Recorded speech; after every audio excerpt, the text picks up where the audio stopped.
माघ मास में इन 14 चीजों का दान करने से मिलता है 10,000 अश्वमेध यज्ञ का फल।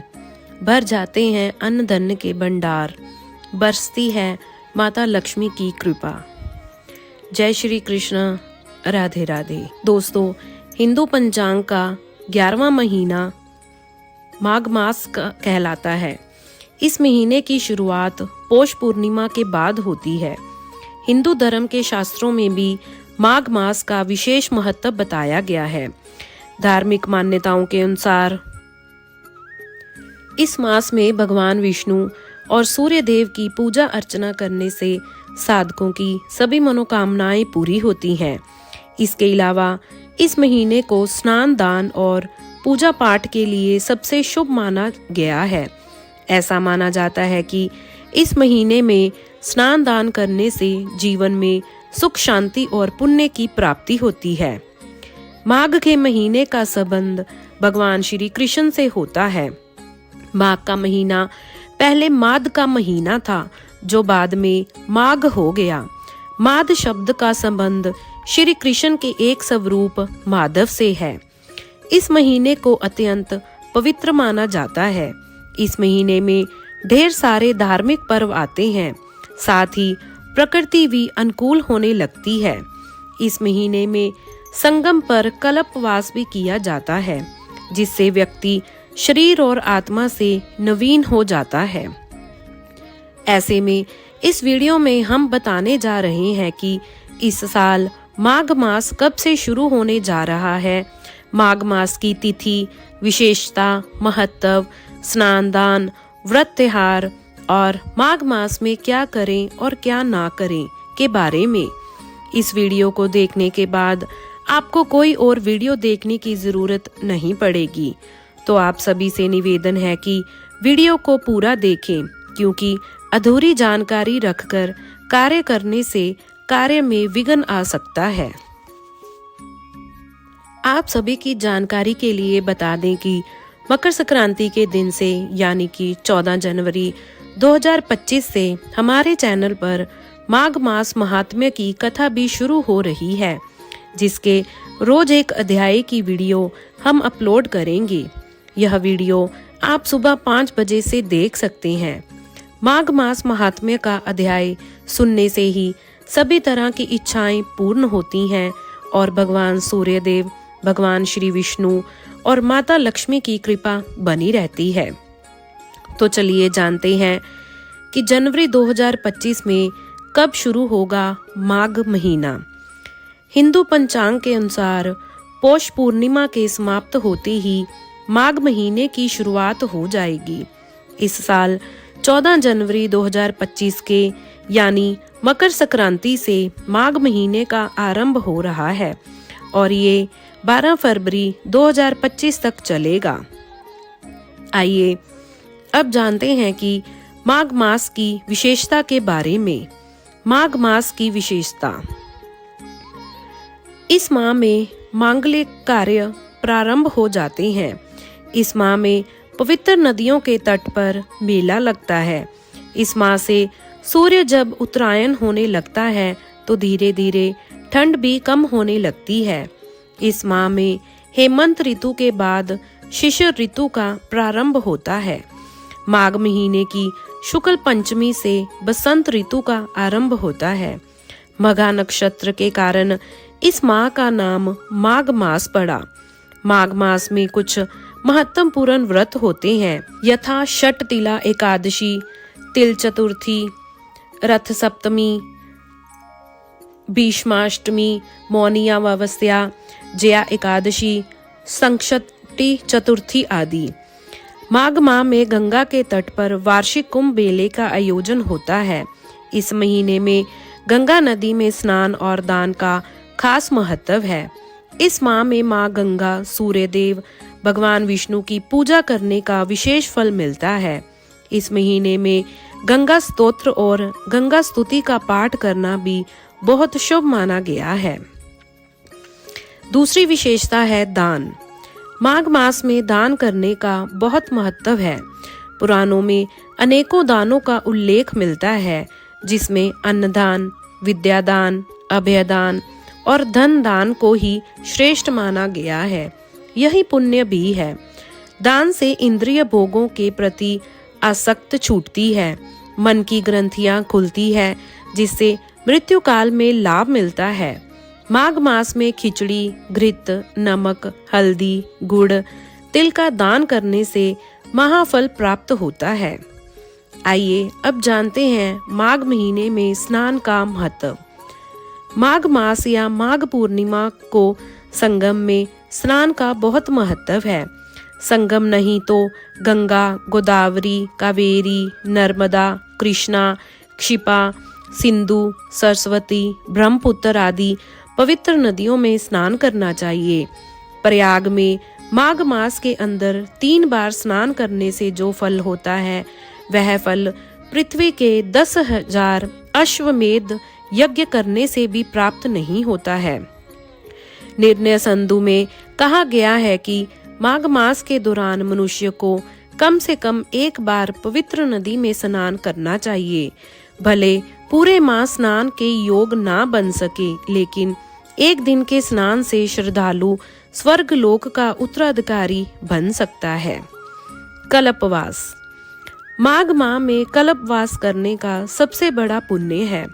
कल्पवास अर्थात कुछ काल के लिए या संपूर्ण माघ माह तक के लिए नदी के तट पर ही कुटिया बनाकर रहना और साधुओं के साथ व्रत, तप, उपवास, सत्संग आदि करना ही कल्पवास है। कल्पवास पौष माह के 11वें दिन से माघ माह के 12वें दिन तक रहता है। कुछ लोग माघ पूर्णिमा तक कल्पवास करते हैं। कल्पवास से शरीर के सभी रोग और मन के सभी शोक समाप्त हो जाते हैं। ब्रह्मा, विष्णु, महादेव, रुद्र, आदित्य तथा मृदंग माघ मास के प्रयागराज के लिए यमुना के संगम पर गमन करते हैं। सत्संग। माघ माह में मंदिरों, आश्रमों, नदी के तट पर सत्संग, प्रवचन के साथ माघ महात्म्य तथा पुराण कथाओं का आयोजन होता है। आचार्य विद्वानों द्वारा धर्मचरण की शिक्षा देने वाले प्रसंगों को श्रोताओं के समक्ष रखा जा रहा है। कथा प्रसंगों के माध्यम से तन मन की स्वस्थता बनाए रखने के लिए अनेक प्रसंग सुना जाता है। सत्संग से धर्म का ज्ञान प्राप्त होता है। धर्म के ज्ञान से जीवन की बाधाओं से मुकाबला करने का समाधान मिलता है। स्वाध्याय। स्वाध्याय के 2 अर्थ हैं। पहला स्वयं का अध्ययन करना और दूसरा धर्म ग्रंथों का अध्ययन करना। स्वाध्याय का अर्थ है स्वयं का अध्ययन करना, अच्छे विचारों का अध्ययन करना और इस अध्ययन का अभ्यास करना। आप स्वयं के ज्ञान, कर्म और व्यवहार की समीक्षा करते हुए पढ़ें। वह सब कुछ जिससे आपके जीवन में सकारात्मक ऊर्जा का संचार होता हो, साथ ही आपको इससे खुशी भी मिलती हो, तो बेहतर किताबों को अपना मित्र बनाएं। माघ मेला।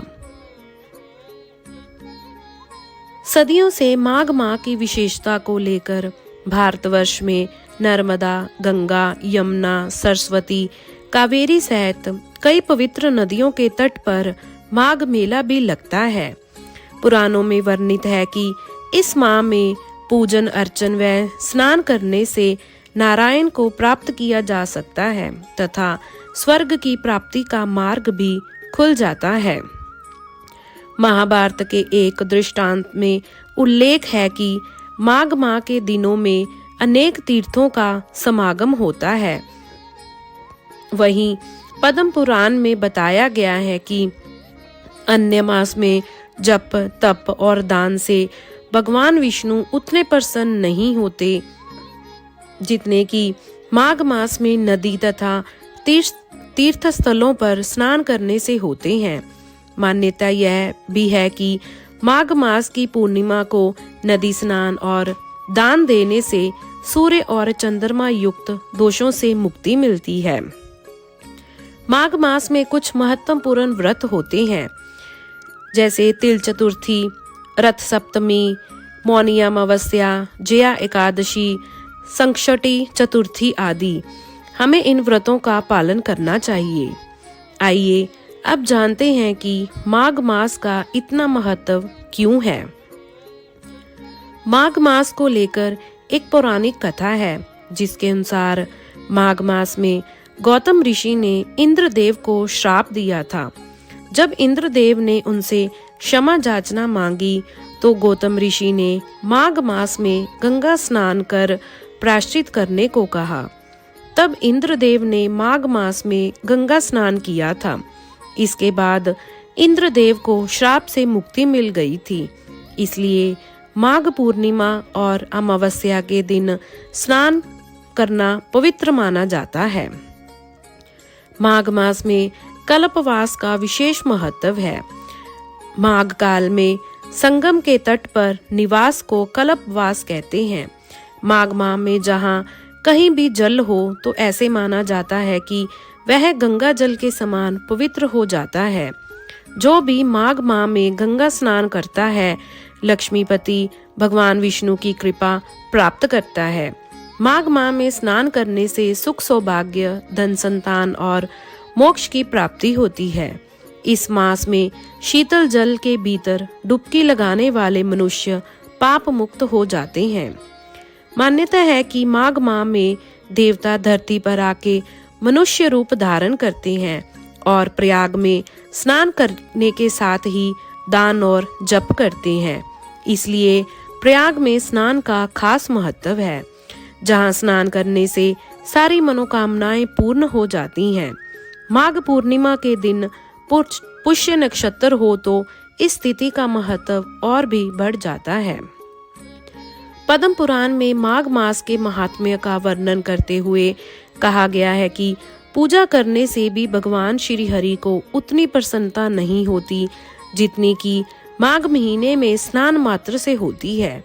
इसलिए सभी पापों से मुक्ति और भगवान वासुदेव की प्रीति प्राप्त करने के लिए प्रत्येक मनुष्य को माघ स्नान करना चाहिए। माघ मास में पूर्णिमा को जो व्यक्ति ब्रह्म वैवर्त पुराण का दान करता है, उसे ब्रह्मलोक की प्राप्ति होती है।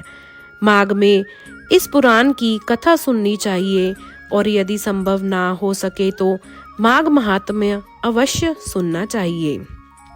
अतः इस मास में स्नान, दान, उपवास और भगवान माधव की पूजा अत्यंत फलदायी होती है। महाभारत में आया है, माघ मास में जो तपस्वियों को तिल दान करता है वह नरक का दर्शन नहीं करता। माघ मास की द्वादशी तिथि को दिन रात उपवास करके भगवान माधव की पूजा करने से उपासक को राजसूय यज्ञ का फल प्राप्त होता है। अतः इस प्रकार माघ स्नान की अपूर्व महिमा है। आइए अब जानते हैं माघ मास के 10 नियम। माघ माह के महीने में कौन से 10 नियमों का पालन करना जरूरी होता है ताकि आपसे कोई गलती ना हो और भगवान विष्णु और माता लक्ष्मी की कृपा आप सभी पर बनी रहे। नंबर 1, माघ माह में द्वार आए किसी भी व्यक्ति को खाली हाथ नहीं लौटाया जाता है। उनको दान दिया जाता है और दान पुण्य किया जाता है। नंबर 2, इस माह में किसी भी तरह का व्यसन नहीं करना चाहिए। नंबर 3, इस माह में तामसिक भोजन नहीं करना चाहिए। यह माह पुण्य कमाने और साधना करने का माह होता है। अतः इस माह में झूठ बोलना, कटु वचन, ईर्ष्या, मोह, लोभ, कुसंगत आदि का त्याग कर देना चाहिए। नंबर 6, इस माह में अच्छे से स्नान करना चाहिए और खुद को शुद्ध एवं पवित्र बनाए रखना चाहिए। इस मास में सुबह जल्दी उठकर स्नान करना लाभकारी होता है। नंबर 7, माघ मास में तिल गुड़ का सेवन करना लाभकारी होता है। नंबर 8, इस माह में यदि एक समय भोजन किया जाए तो आरोग्य तथा एकाग्रता की प्राप्ति होती है। नंबर 9, इस माह श्री हरि के साथ ही श्री कृष्ण की पूजा करनी चाहिए, ऐसा करने से सभी मनोकामनाएं पूर्ण होती हैं। नंबर 10, इस माह में कल्पवास के नियमों का पालन करना चाहिए। कल्पवासी के मुख्य कार्य हैं तप, होम और दान। तीनों से ही आत्म विकास होता है। माघ महीने में क्या ना करें? माघ महीने में क्या करें? आइए अब जानते हैं कि माघ मास के महीने में ऐसे कौन से कार्य हैं जो हर एक व्यक्ति को करने चाहिए।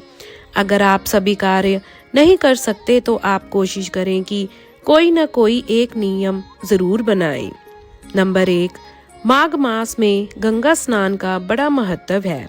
अगर आप गंगा घाट जाकर स्नान नहीं कर सकते तो घर में ही नहाने के पानी में गंगा जल मिलाकर स्नान कर लें। माघ मास में रोजाना गीता का पाठ करना चाहिए। ऐसा करने से भगवान विष्णु का आशीर्वाद मिलता है और जीवन में सुख समृद्धि बनी रहती है। नंबर 2, इस महीने में रोजाना तिल का सेवन करना चाहिए। साथ ही जल में तिल मिलाकर ही स्नान करना चाहिए। ऐसा करने से व्यक्ति को बहुत पुण्य मिलता है। इसके अलावा माघ मास में रोजाना तुलसी की पूजा करनी चाहिए। सुबह शाम तुलसी के आगे घी का दीपक जलाना चाहिए। नंबर 3, मान्यता है कि ऐसा करने से घर में सकारात्मक ऊर्जा का संचार होता है। इसके अलावा व्यक्ति की आर्थिक स्थिति भी बहुत मजबूत होती है। माघ मास में गर्म कपड़ों का दान करना चाहिए और तिल का दान करना भी बहुत लाभकारी रहता है। ऐसा करने से शनि का अशुभ प्रभाव दूर होता है। इस समय शनि राशि परिवर्तन करने जा रही हैं। ऐसे में इन चीजों का दान करना शुभ फलदायी होता है। नंबर 4, माघ मास में विष्णु सहस्त्र नाम का पाठ करना बहुत ही शुभ रहता है। इसके अलावा घी का दान करना भी बहुत अच्छा माना जाता है। सूर्य से संबंधित दान करना बहुत शुभ रहता है। जैसे आप चाहे तो घी, गुड़, काला कंबल, गीता, गेहूं का भी दान कर सकते हैं। नंबर 5, इस महीने में आप जितना विष्णु सहस्त्र नाम का पाठ करेंगे और गीता का पाठ करेंगे, ऐसा करने से गुरु ग्रह का शुभ फल प्राप्त होगा। गुरु इन दिनों स्वरा राशि में बेहद शुभ स्थिति में है। ऐसे में यह उपाय करने से आपको और भी लाभ मिलेगा। नंबर 6, इस मास में स्नान, दान, उपवास और भगवान माधव की पूजा अत्यंत फलदायी होती है। माघ मास की द्वादशी तिथि को दिन रात उपवास करके भगवान माधव की पूजा करने से उपासक को राजसूय यज्ञ का फल प्राप्त होता है। नंबर 7, माघ माह में रोजाना भगवान विष्णु और माँ लक्ष्मी की विधि पूर्वक उपासना करनी चाहिए। नंबर 8, माघ मास में विशेष चीजों का दान जरूर करना चाहिए।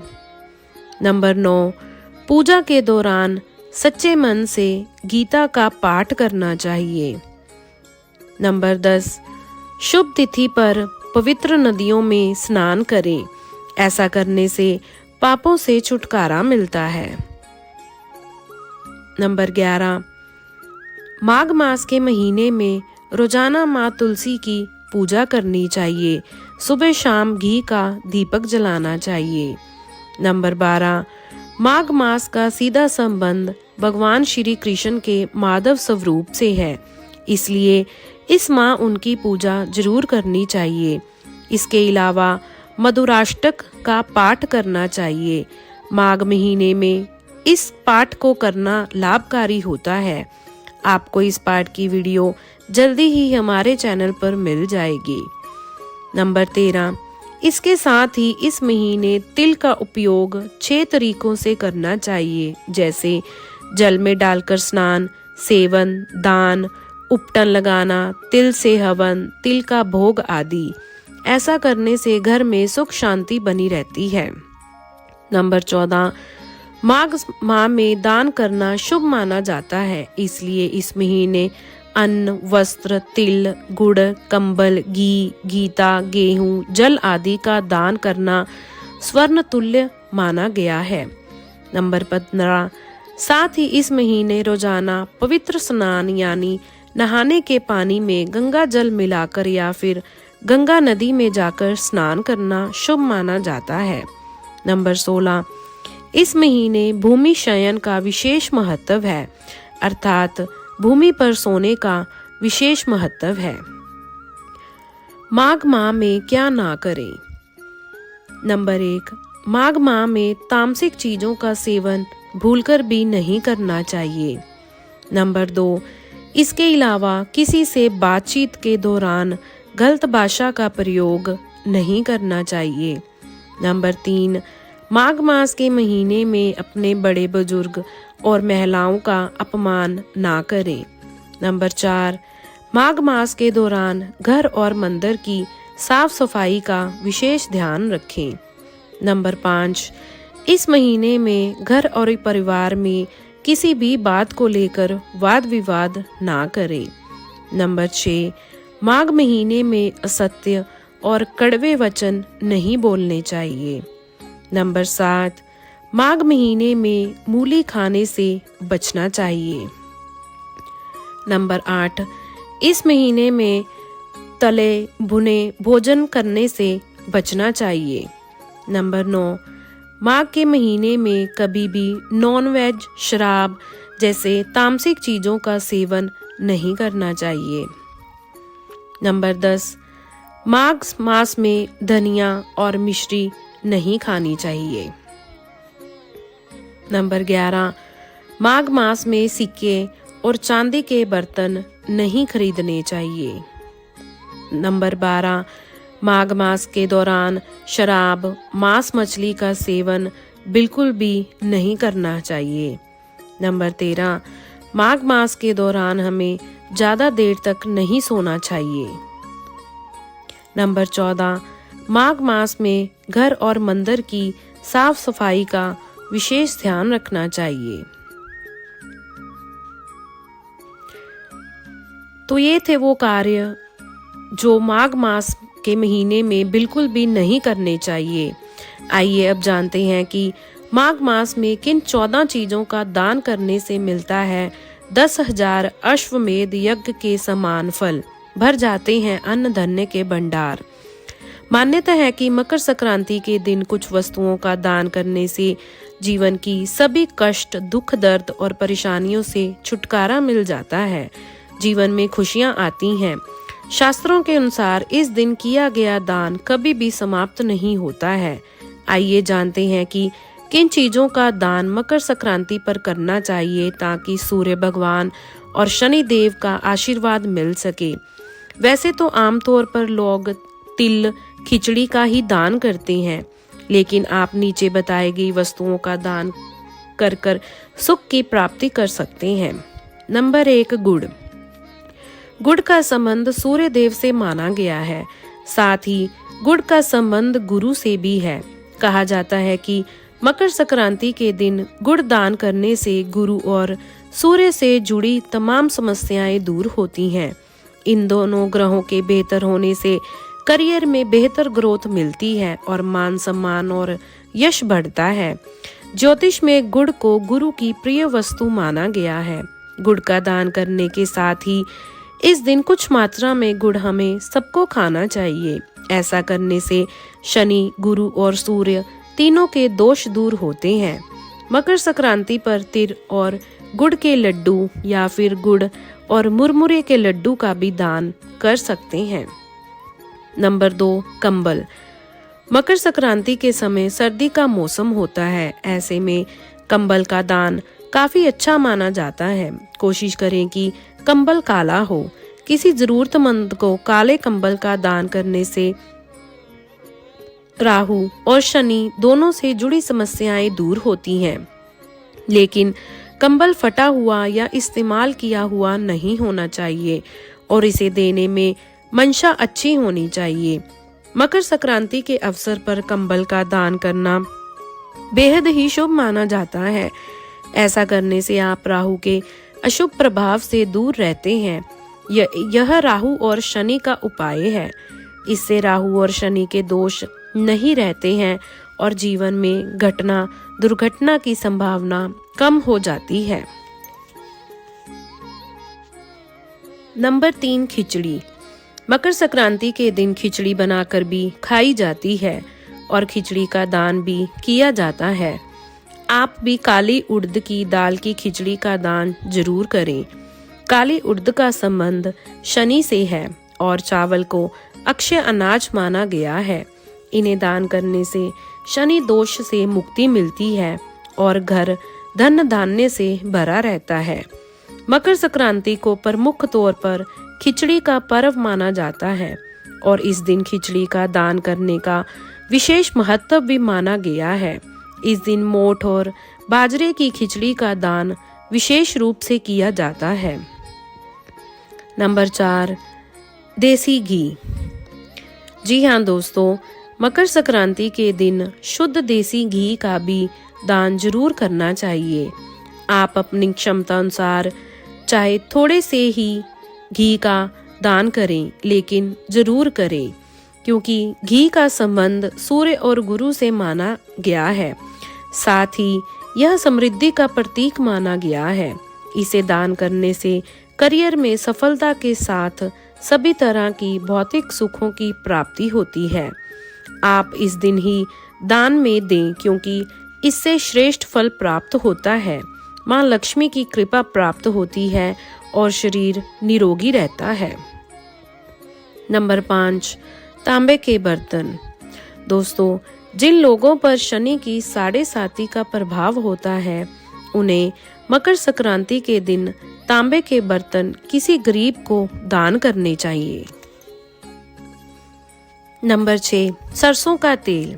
मकर संक्रांति के दिन सूर्य देव की पूजा के बाद शनि देव को प्रसन्न करने के लिए सरसों का तेल का भूदान अवश्य करें। नंबर 7, रेबड़ी। जी हाँ दोस्तों, मकर संक्रांति के दिन पवित्र नदियों में स्नान करने का विशेष फल मिलता है। साथ ही इस दिन गंगा स्नान करने के बाद गरीबों को रेवड़ी का दान देना बहुत ही शुभ माना जाता है। नंबर 8, पक्षियों को दाना। मकर संक्रांति के दिन पक्षियों को दाना और भूखे जानवरों को भोजन खिलाना अत्यंत सफलकारी माना जाता है। साथ ही इस दिन किसी ब्राह्मण को दान करना और गाय को चारा खिलाना भी बेहद शुभ होता है। नंबर 9, सुहाग का सामान। जी हाँ दोस्तों, मकर संक्रांति के दिन विशेष अवसर पर किसी सुहागन स्त्री को सुहाग का सामान अवश्य दें। आप इस दान में बिंदी, सिंदूर, आलता, लाल वस्त्र और श्रृंगार से जुड़ी बहुत सी चीजों को शामिल कर सकते हैं। इसे अखंड सौभाग्य की प्राप्ति होती है। नंबर 10, तिल। मकर संक्रांति को शास्त्रों में तिल संक्रांति भी कहा गया है और इस दिन तिल के दान का खास महत्व माना गया है। मकर संक्रांति पर तिल के दान के साथ ही भगवान विष्णु, सूर्य और शनि देव की पूजा की जाती है। इसके साथ ही ब्राह्मणों को तिल से बनी चीजों का दान करना बहुत ही शुभ माना जाता है। दरअसल शनि देवता ने अपने क्रोधित पिता सूर्य देवता की पूजा करने के लिए काले तिल का ही प्रयोग किया था।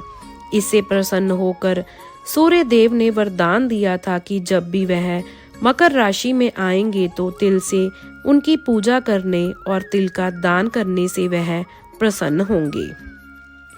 मकर संक्रांति के दिन खाए जाने वाली वस्तुओं में जी भरकर तिलों का प्रयोग किया जाता है। तिल के बने व्यंजनों की खुशबू मकर संक्रांति के दिन हर घर से आती महसूस की जा सकती है।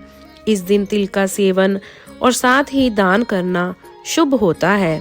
तिल का उपटन, तिल के तेल का प्रयोग, तिल मिश्रित जल से स्नान, तिल मिश्रित जल का पान, तिल के तेल की वस्तुओं का सेवन और दान करना व्यक्ति के पापों में कमी करता है। नंबर 11, काले तिल। दोस्तों, अगर आपकी कुंडली में सूर्य एवं शनि की स्थिति खराब है तो आप इस शुभ मौके पर काले तिल जरूर दान में दें। इससे इनकी स्थिति कुंडली में ठीक होगी और आपको मान सम्मान प्राप्त होगा। धन की प्राप्ति होगी और आपके ऊपर शनि की 7.5 है तो आप काले तिल का दान किसी गरीब ब्राह्मण को जरूर करें। इससे आपको शनि देवता का आशीर्वाद मिलेगा। नंबर 12, नमक। मकर संक्रांति पर आप नमक का भी दान कर सकते हैं। इससे अनिश्चितताओं का नाश होगा और जीवन में चल रहा बुरा समय बीत जाएगा। नए वस्त्रों का दान भी करना चाहिए। इससे आप और आपके परिवार के लोग हमेशा स्वस्थ रहेंगे। नंबर 13, दूध। मकर संक्रांति के शुभ अवसर पर आप किसी जरूरतमंद व्यक्ति को दूध, दही, चावल दान करते हैं तो धन दौलत की कमी दूर होती है।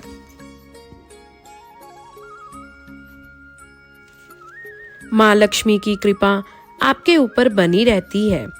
मकर संक्रांति के दिन आप शुभ मुहूर्त पर यदि किसी गरीब जरूरतमंद व्यक्ति को सरसों का दान करते हैं तो मान सम्मान की प्राप्ति होती है। नंबर 14, गोदान। माघ मास का संबंध श्री कृष्ण जी से है और हम सब जानते हैं कि श्री कृष्ण जी को गौ माता कितनी प्रिय है। ऐसे में माघ मास में गोदान का महत्व और भी बढ़ जाता है। कहते हैं कि माघ मास में एक गौ दान करने से 1 लाख गौ दान करने का फल प्राप्त होता है। तो अगर आप में सामर्थ्य है तो गौदान अवश्य करें।